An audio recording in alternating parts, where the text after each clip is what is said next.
Então, meus amados irmãos, vamos para o segundo vídeo, né, dessa lição de número 9, o Ministério de Pastor. Nós estudamos no primeiro vídeo a introdução, o ponto 1, e o ponto 2, a primeira subdivisão. E agora, neste segundo vídeo, vamos estudar o ponto 2 a partir da segunda divisão, ponto 3 a conclusão. Então, ponto 2, característica do verdadeiro pastor.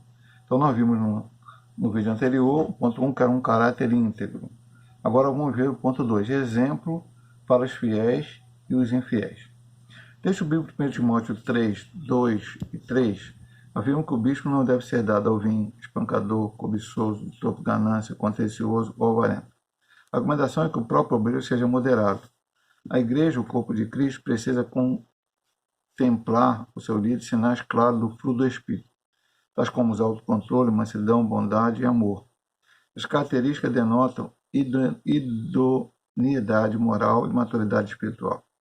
Bem, a postura moral que o pastor atesta aos fiéis deve ser demonstrada igualmente aos infiéis. Como ele citou 1 Timóteo 3, 2 e 3 aqui diretamente, mas o 7 ele não escreveu, eu vou ler aqui o 7, depois vamos comentar o ponto inteiro. Então, 1 Timóteo, capítulo 3, versículo de número 7. Convém também que tenha bom testemunho para que estão de fora, para que não caia em afronta e no laço do diabo. Então, vamos lá. Exemplo para os fiéis ou infiéis.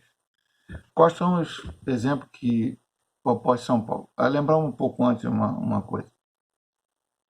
Paulo, ele basicamente a gente pode dizer que ele atuou como pastor, porque ele orientava, tanto é que ele escreveu essas cartas todas. Mas não era aquele pastor fixo. Então, alguns consideram até que Paulo nunca foi pastor. Paulo era um apóstolo, realmente no sentido da palavra. Também, lógico, era um profeta, né? O que Paulo fez? Ele fez as suas viagens missionárias e estabeleceu obreiros locais como pastores. E um deles foi Timóteo e outro Tito. Por isso, que quando a gente estuda teologia, a estudar a bibliologia, a gente aprende que no Novo Testamento existem as cartas de Paulo, e entre essas cartas se destacam cartas pastorais, 2 a Timóteo e 1 a Tito. Então ele está orientando a um pastor. Paulo orienta a um pastor. E orientando a esse pastor, Timóteo, ele diz que o bispo não deve ser dado ao vinho. Tá, pastor? A Bíblia proíbe beber? Não, a Bíblia proíbe embriagar. Eu, pastor Hélio Ornella, já disse várias e várias vezes, volto a ensinar isto, o que eu penso. Vou me parafrasear Paulo. Quem está dizendo isso? Eu não, o Senhor. Eu não bebo, não acho que bebida alcoólica, né? De teor nenhuma delas. Eu acho que seria a melhor coisa para cada crente fazer. As pessoas não começam a se embriagar com uma garrafa de vinho ou uma garrafa de outra bebida qualquer. Elas começam a embriagar, começam um vício com um pequeno gole, que dá vontade de tomar o segundo, tomar o terceiro, tomar o quarto, e as pessoas. Então, existem vários exemplos que eu já dei, mas a lição não é sobre isso. Então, Paulo disse, olha, não seja dado ao vinho. Então, é uma característica espancador. Acho que nenhum cristão deve ser espancador, mas ele tem essa característica principal para o pastor. Cobiçoso de tropa e ganância, só está preocupado com grana, com outras coisas. Contencioso. Contencioso é aquela pessoa que fica arrumando briga com todo mundo. O avarento. E avarento é o sujeito que fica apegado ao dinheiro, avaro, né? E tudo isso. A argumentação é que o obreiro seja moderado. O crente tem que ter moderação. E o pastor mais ainda. E aí depois ele fala aqui, ó, eu vou citar, escolher citar depois. A igreja, o corpo de Cristo, precisa contemplar em seu líder sinais claros do fruto do Espírito. E nós falamos isso. Estudamos, no trimestre passado, estudamos nessas primeiras lições que o dom espiritual, o dom ministerial, ele vai ter uma validação maior, né? Maior, ou ela vai ter uma validação se na vida do cliente que recebeu o dom espiritual, recebeu o dom ministerial, também há ação do fruto do Espírito. Nós estudamos uma lição toda no trimestre passado.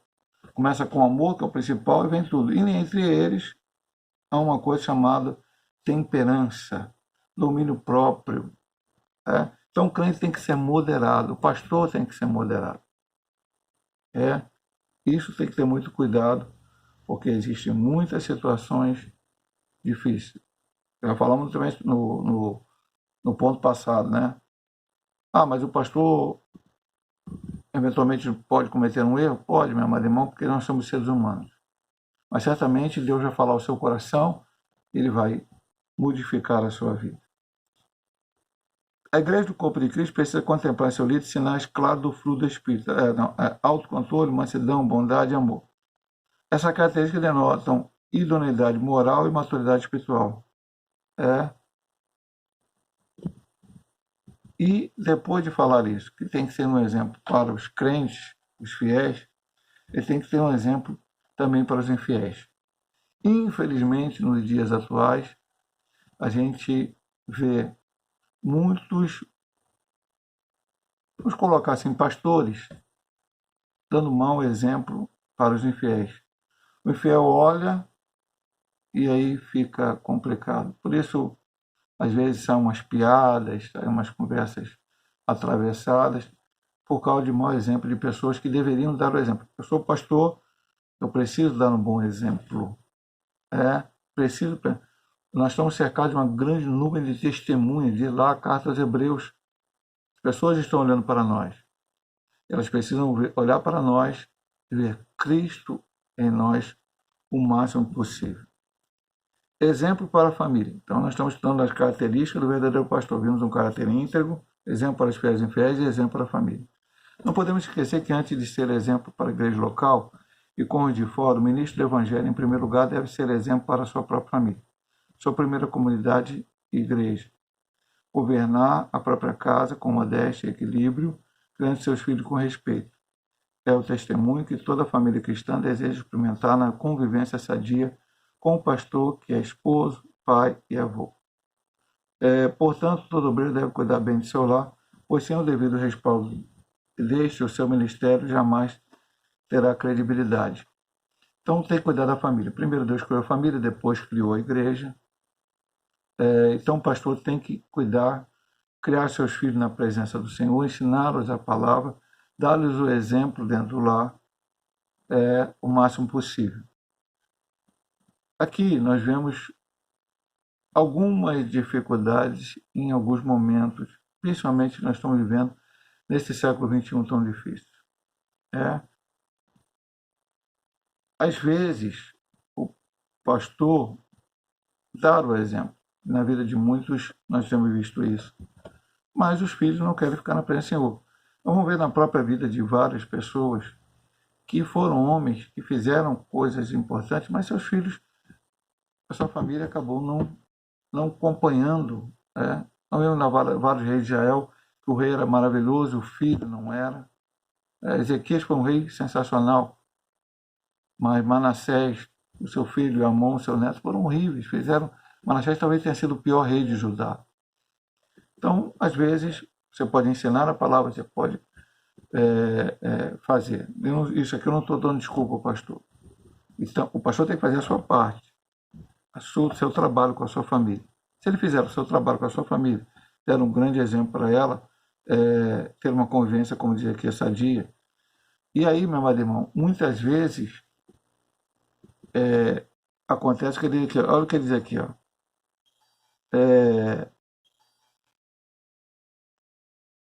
Governar a própria casa com modéstia e equilíbrio, criando seus filhos, é o testemunho que toda família cristã deseja experimentar na convivência sadia com o pastor que é esposo, pai e avô.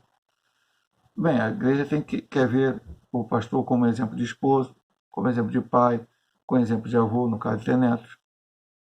E o pastor precisa se esmerar para isso. Às vezes acontece do pastor ter uma exigência tão grande, uma demanda tão grande da igreja, que acaba a família ficando no segundo plano. O importante é ter um equilíbrio. Precisamos equilibrar isto. E eu digo como pastor que sou, que é um pouco difícil, complicado em algum momento da sua vida, mas essa é a necessidade que precisamos fazer. Vamos aqui ao terceiro ponto da lição de hoje. O ministério pastoral. A missão do pastor. O termo pastor, do grego poimen, no Novo Testamento, tem o significado de apacentador de ovelhas. De acordo com essa definição, podemos afirmar que a principal missão de um ministro é cuidar das pessoas que receberam Cristo como Salvador, dando-lhes alimento espiritual através do ensino da palavra, como encontramos no livro do profeta Isaías, 40 anos. O verdadeiro pastor cuida das ovelhas com zeloso amor e compaixão, entregando-se totalmente às suas demandas.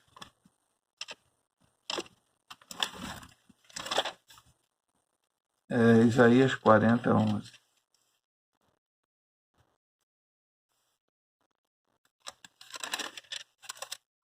Vamos ver aqui, perdão. Como pastor apacentará o seu rebanho, entre os braços recolherá os cordeirinhos e os levará no seu regaço. As que amamentam, ele as guiará mansamente. Então, qual a missão do pastor? Apacentar. O que é apacentar? É cuidar das ovelhas. Como falamos desde a introdução, levar a vez, sempre citando o Salmo 23, que é um exemplo para nós no Antigo Testamento, e vendo o exemplo de outros pastores. Davi, por exemplo, que lutou com o leão e o urso para defender as ovelhas de seu pai.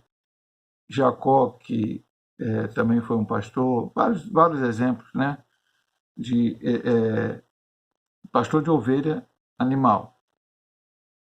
Pasto verdejante, águas tranquilas, usando o instrumento que ele tem, a vara, o cajado, para fazer com que as ovelhas sigam caminhos corretos.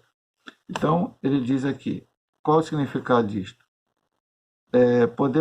Definição, podemos afirmar que a principal missão de um ministro é cuidar das pessoas que receberam Cristo como Salvador, dando alimento espiritual, através do ensino da palavra, conforme no livro do profeta Isaías. Sim, eu volto de novo a falar para ensinando a palavra de Cristo, ensinando a Bíblia Sagrada. Agora, a gente tem que entender o seguinte: para eu ensinar a Bíblia Sagrada, eu tenho que conhecer a Bíblia Sagrada.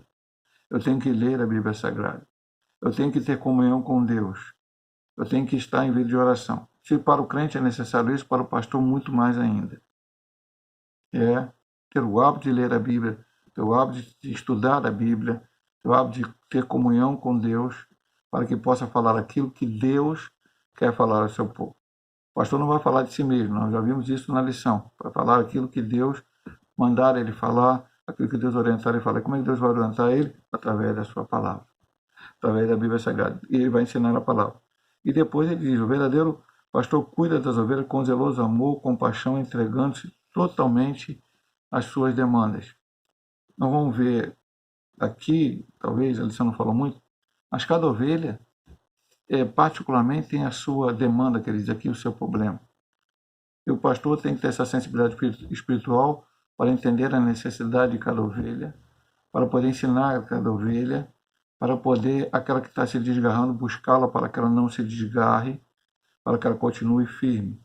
E mesmo aquela que, por acaso, realmente o inimigo não se desgarrou, tentar, se possível for, trazê-la de volta, encontrá-la, orientá-la e buscá-la.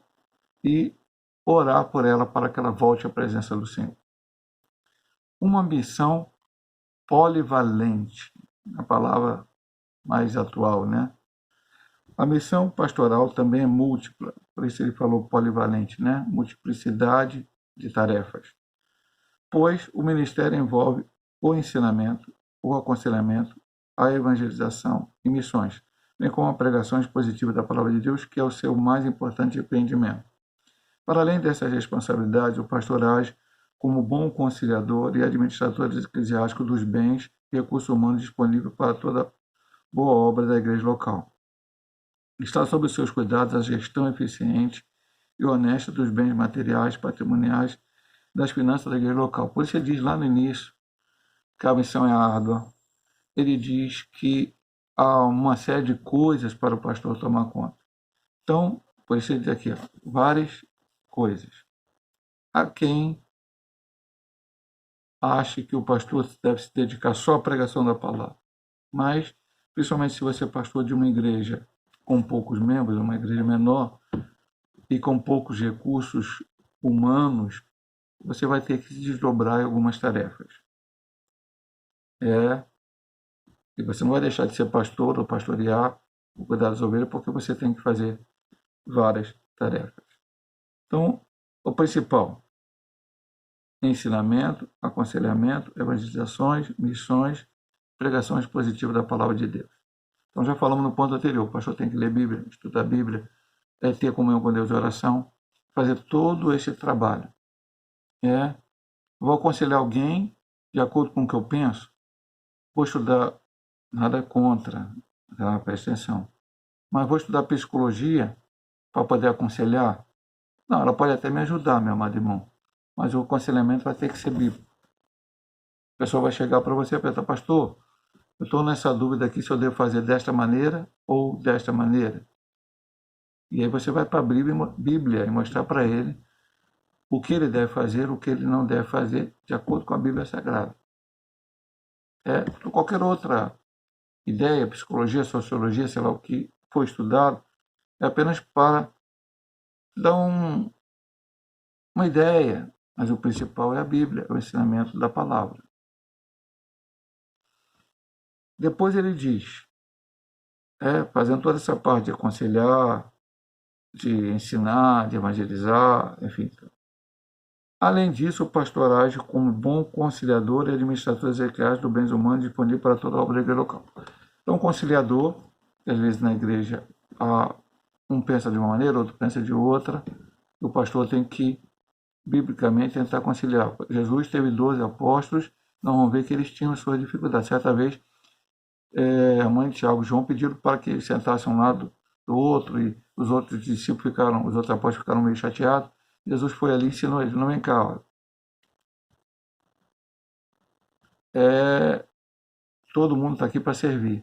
E lá na frente, Jesus, só está citado em João, ele lava o pé dos seus discípulos para mostrar a eles que, não que eles precisavam lavar o pé do outro, literalmente, mas que eles precisavam respeitar um ao outro, eles precisavam respeitar as ovelhas, queriam estar com eles eles precisavam dar o exemplo.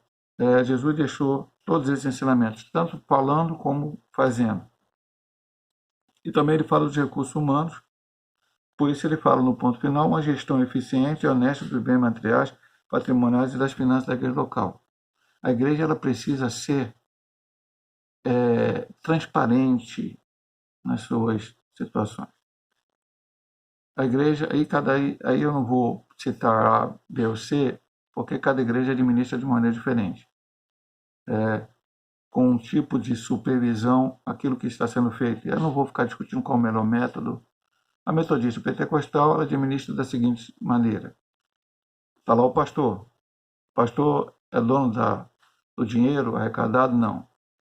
As ovelhas dão, e o pastor inclusive também, os obreiros também, dão dízimos, ofertas, às vezes é outro tipo de arrecadação, uma campanha, um bazar, e tal. Então aquele dinheiro entra. A igreja metodista pentecostal, o que ela faz? Ela faz uma assembleia anual, no início do ano, que elege pessoas para cargos. Diretor de senhora, diretor de homens, diretor de crianças, diretor de juvenis, de crianças, enfim, dos departamentos que tem, superintendente de escola bíblica. Essas pessoas, mais os diáconos, diaconisa, presbíteros, e se tiver mais de um pastor na igreja, formam um conselho local que se reúne todo mês para administrar as finanças da igreja, vamos fazer uma obra, como vamos fazer, quanto vamos gastar, qual a verba que temos disponível e assim por diante. Para que então, sob a administração do pastor, mas com a decisão dessas pessoas que receberam a delegação de poder através da Assembleia, tomar as decisões e administrar da melhor maneira possível as finanças da igreja. Então, existe toda uma tarefa a ser feita. E todo mês há um relatório financeiro para esses membros da igreja, que são parte do conselho, sobre esta questão de como está sendo gasto o dinheiro, de como foi feito, e depois, nessa Assembleia Local, um relatório financeiro anual, de tudo que se arrecadou, de tudo que se gastou. Então a igreja precisa ter transparência, administrar bem com zelo. Infelizmente, nós vemos por aí desvio de verba na igreja, muitas coisas, isso é triste. E aí vai contrário a esse chamado pastoral, essa missão pastoral. Agora vamos para o último ponto da lição, o ponto 3, que diz o cuidado contra os falsos profetas. Quando Deus levantou Ezequiel como profeta de Israel, ele ordenou-lhe que repreendesse os pastores infiéis da nação. O Altíssimo considerava como falsos pastores os que apacentavam a si mesmos e não as ovelhas. Exploravam o rebanho e não o poupavam. Não demonstravam amor pelas ovelhas, fazendo com que elas se dispersassem. O próprio Deus é contra os falsos pastores, Ezequiel 34, 8-10. Ele inspirou o apóstolo Paulo a escrever para Tito, quando da sua instrução pastoral ao jovem obreiro, que este estivesse firme e fiel à palavra, que é conforme a doutrina, para que seja poderoso tanto para demonstrar com essa doutrina, como para convencer os contradizentes. Porque há muitos ordenados, faladores, vãos e enganadores, aos quais convém tapar a boca. Então, para terminar, os falsos pastores. Há falsos apóstolos, há falsos profetas, há falsos pastores, e vão ver na lição seguinte, com certeza, falsos doutores e outros obreiros falsos. Como há falsos cristãos, e nós temos que ter cuidado com isso.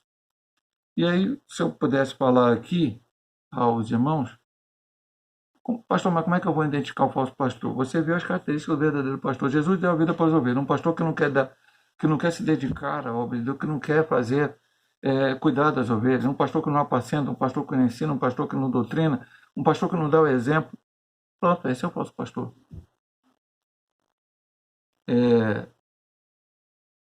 O professor Calamuru, que é o Lei para o Subsídio, ele citou um determinado pastor, diferenciando pastor e lobo. Ele deu vários exemplos, né? Então, um pastor, ele cuida das ovelhas. O lobo, ele quer tirar só proveito das ovelhas. E assim vai por diante. Muitos exemplos que ele deu que eu não vou me lembrar agora. Então, verdadeiramente, meu amado irmão, o que é um falso pastor? Como ele disse aqui a Timóteo, como Ezequiel falou no Antigo Testamento, aliás, falou a Tito, aquele que não cumpre o ministério que lhe foi colocado. Infelizmente, há falsos pastores hoje? Infelizmente há. Você vai saber isso através... Agora, só um detalhe, meu irmão, eu vou falar pela 5ª vez hoje, eu acho. Você, membro da igreja, para identificar um falso pastor, um falso obreiro, tudo isso que nós falamos, tem que conhecer esse livro. Conhece a Bíblia Sagrada. E aí você não vai ser enganado por aquele que queira te enganar. Vamos para a conclusão. Diz, o dom ministerial de pastor é concedido àqueles a quem Deus chama para servir ao seu precioso rebanho, a Igreja de Jesus. Esta acha-se espalhada nas igrejas locais que reúnem crentes oriundos de todos os lugares do mundo. Eles já estão sob os cuidados de líderes para serem alimentados com a palavra de Deus. O objetivo do ministério pastoral é fazer com que o rebanho do Senhor cresça na graça e conhecimento do Evangelho de nosso Salvador, 2 Pedro 3,18. Portanto, o pastor precisa da graça divina para não fracassar em seu ministério. Oremos pelos pastores, compreendamos as suas lutas e os apoiamos com amor e carinho.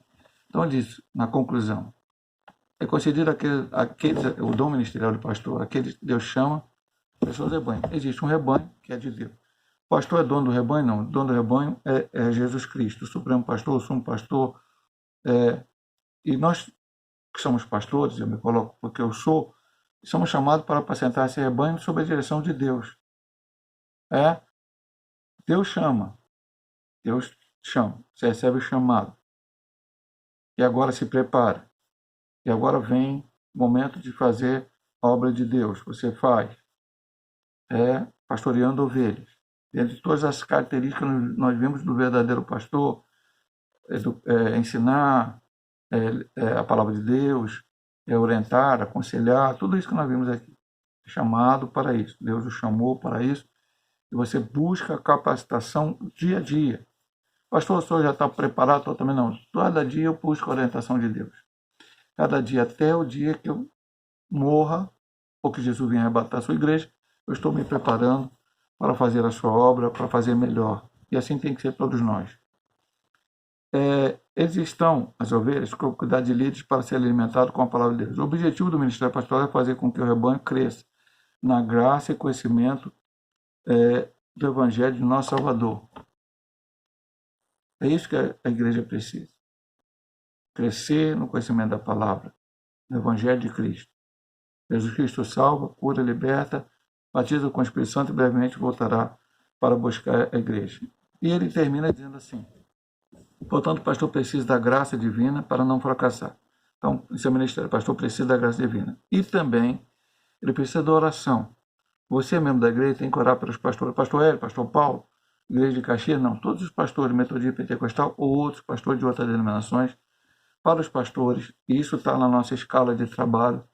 Lá eu peço isso há 25 anos na escala de trabalho, você sabe disso. Orar para os missionários, pastores, evangelistas. Portanto, você precisa, para não fracassar esse ministério, oremos pelos pastores, compreendemos as suas lutas e apoiamos com amor e carinho. O pastor também é ser humano, o pastor também tem as suas fraquezas, o pastor também tem os seus problemas, o pastor também tem as suas lutas, mas certamente com a oração dos irmãos, com a ajuda de Deus, ele vai alcançar as suas vitórias, aquilo que ele precisa, para que ele continue seu ministério, ensinando a palavra de Deus, fazendo o que Deus o chamou para fazer. Deus possa abençoar os irmãos. Se Deus assim nos permitir, na semana que vem, estaremos estudando o ministério de mestre ou doutor. Que Deus abençoe a todos em nome